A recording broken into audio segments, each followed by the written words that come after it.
I think we all seek meaning in the things that have been parts of our lives. The materials, the places, the objects and products. I like to think creatively about how things tell stories. The Archives collection really is intended to be something we use in the now. So it's very much a hybrid between taking care of, 50 years of history, but also just making it accessible to people who need it to inform their work. I love to sleuth through the archives. And I love being that detective of doing the research, gathering the elements, and how that then kind of goes out like tendrils.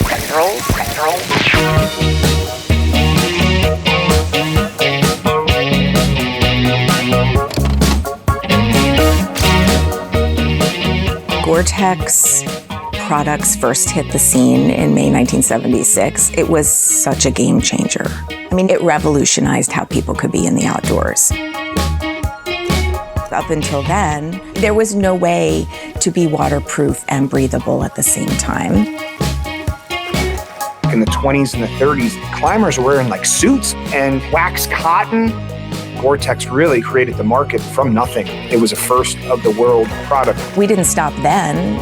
We continued to evolve and push that fabric further to innovate with it. And so I think, the cultural context of the products that evolved from that fabric, it changed how people experienced the world.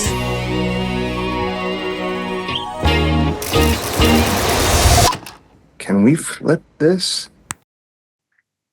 Might have screwed it up. Okay, here we are at Gore's Paper Mill West site. So this was the first plant outside of the Gore family basements.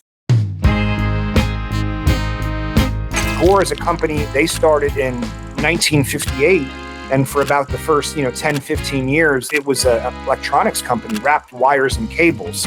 I came to the lab one evening. I wanted to find out what were the fundamentals of stretching unsintered PTFE so that it would not break and it could stretch a long way. It ended up that a very fast jerk, a very fast stretch allowed this to be stretched maybe 500%, 1,000%. So that was basically this discovery, fast stretching. We can make things smaller. We can make signals transmit faster. It was also exciting to think about other forms. Eventually, we could make very wide sheets. Now we began to think about all sorts of other applications. Particularly, we could make waterproof, breathable garments. This is something you need to know. The Gore-Tex membrane is microporous. It has microscopic pores, 9 billion of them per square inch. The pores are so small, they block water droplets, but are large enough for water vapor molecules to go through. So the membrane is waterproof, but sweat vapor passes through. So your feet can breathe. You want to do a tour now? Yeah, let's do it. All right, we're going to go to see some of the labs real quick. Also wir sind hier, wir nennen das Footwear-Labor. Gehen Sie mal davon aus, dass solche Trekking-Schuhe bis zu 350 Arbeitsgänge haben. Welcome to the Durability Lab. That tip is really sharp. The mass of that ball is really heavy. This is all filled with water. And what Bob Gore was really big on was doing quick and dirty tests. I worked for 27 years for Gore. I talked a lot with Bob about technologies. After years we installed the rain tower. He really wants to understand in detail. There's water pressure coming up behind this jacket. We're looking for any leaks. So we connected with a university to understand why people stop using things. And we got more than 700 worn out jackets. It stinks. There's no doubt a smell to them. Wichtig ist, fühlen, schmecken, riechen so ein Produkt. Ja, ich bin schon schuhverrückt. Kann man schon so sagen, ja. Doing things, you learn things. And then it depends how quick you act. Hello? Hello? Greetings to everyone at Gore-Tex and happy 50th anniversary. This is Will Steger calling from a satellite phone from my tent in the Arctic. I bought my first Gore-Tex jacket, I remember, in Midwest Mountain Sports in 1978, and I've used Gore-Tex clothing on all my expeditions ever since. I mean, the big one that you see is that Trans-Antarctic expedition from 1989. That's tied to the same time period as guaranteed to keep you dry. There was no better way for that stamp of approval of Gore-Tex performing in the harshest conditions on the planet. And there's a story there of one of the adventurers said, hey, he credited with Gore-Tex saving his life on that expedition. Yeah, really, really proud of that. And it's just cool to see those jackets in our archives. The barrier between us and our bodies and the external world, and what does that do and how does that protect us? Although on one level it's very technical, it's actually very spiritual. Gore was our major sponsor for the 3,700-mile International Trans-Antarctica. It was the first traverse and the longest possible traverse from 6 people and 6 countries. What was up at stake here was the future of Antarctica.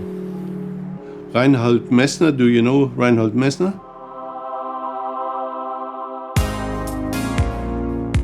He was supposed to go to Nanga Parbat in Nepal, and 1 week before we got aware of it.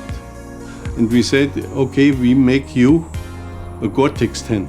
So we had 3 days to make it, and he was totally satisfied.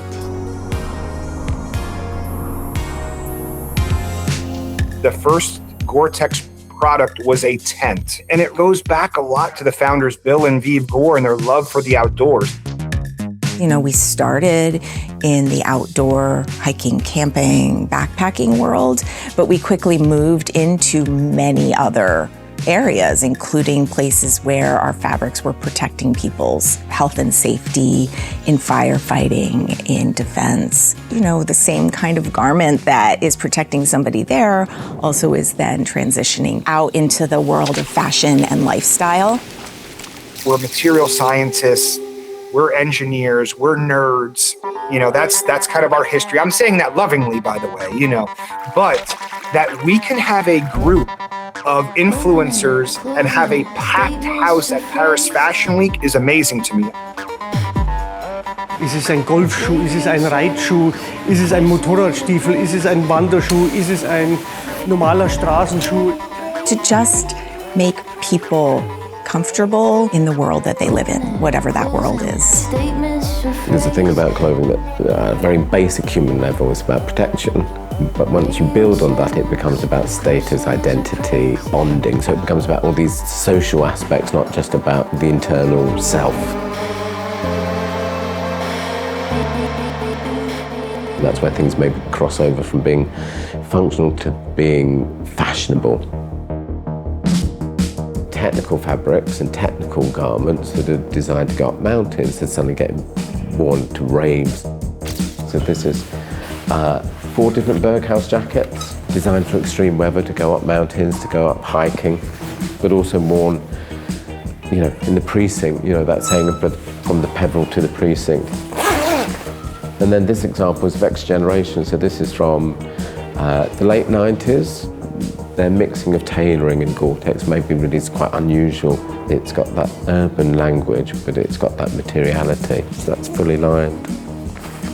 And then finally, this is Massimo Osti Studio from 2024. And this is Gore-Tex, but it's reversed.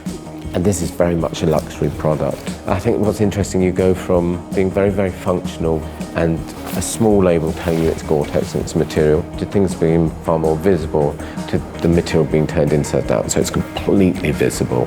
So for me, that's an interesting journey that Gore-Tex has gone on the last 30 years. Brands get to write the first iteration of what they stand for and they mean, but they don't get to write the final version. It's the consumer. So you can design something with your own intent and what you want it to do and how it's going to be worn, but ultimately it's up to the people that wear it to say, well, actually, this is how we're going to wear it and this is what it means to us. And sometimes that can be completely different than what a brand thinks it means. So this is a patchwork jacket made from patched Gore-Tex that we called Patchtex. Each patch is like its own little story in a sense. The main purpose for, I guess, Greater Goods as a studio is to show you can be resourceful with things and you can do a lot with very little. Something can be used for something, right? I don't think anything needs to be discarded. I remember my first Gore-Tex jacket. I wore it loads to the point where it was just like crumbling on the inside. So I then cut it up and made it into a bag. And then that was my first like Greater Goods collection. It's just common sense to me to repair things or to find use in stuff. And often when I cut up a jacket, I find like little ski passes inside the pockets. I'm like, damn, this jacket's essentially gone around the world and ended up in my North London studio. And people need to embrace these narratives and stories and see it as something that evolves with you as opposed to something they can just use and throw away.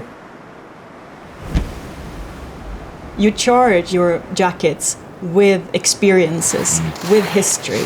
You fill them with memories, and that's when they matter. I wore these pants at least like 1,000 times. They still keep me dry, and I'm sure I'm gonna wear them several years still.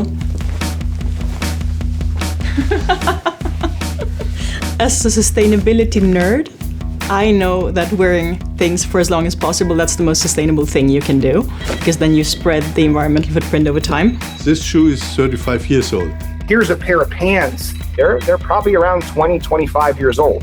Recently, Gore has added a new membrane technology to its portfolio called EPE, Expanded Polyethylene, and that has a lower carbon footprint. Sustainability challenges are vast and urgent, and no one player in the industry can come up with all the solutions, but everyone can come up with something. And since we work with hundreds of brands globally, when we make a better footprint to our product, that makes a difference in the world.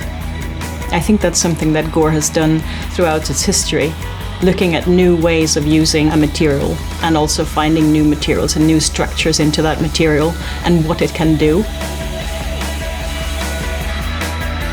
I would like to have mindful production, mindful consumption, and make people buy the very piece that you know that you're gonna love and that you can trust, and then go out and experience things.